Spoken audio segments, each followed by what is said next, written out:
Skuadra Verilindur triumfoi me rezultatin 0-2 ndaj Kastriotit në Vorë në një përballje direkte që vlente shumë për objektivin e mbijetesës.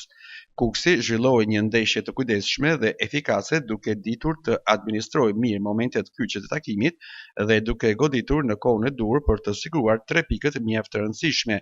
Kjo fitore vjen në një moment vendimtar të sezonit aty ku çdo rezultat pozitiv mund të peshojë shumë në fatet e skuadrave që luftojnë për të shmangur rënjen.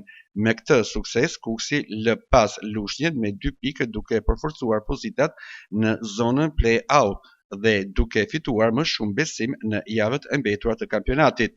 Triumfi ndaj një rivali direkt si Kastrioti jo vetëm që i jep frymëmarrje në renditje, por edhe një avantazh psikologjik të rëndësishëm në këtë fazë delikate të garës.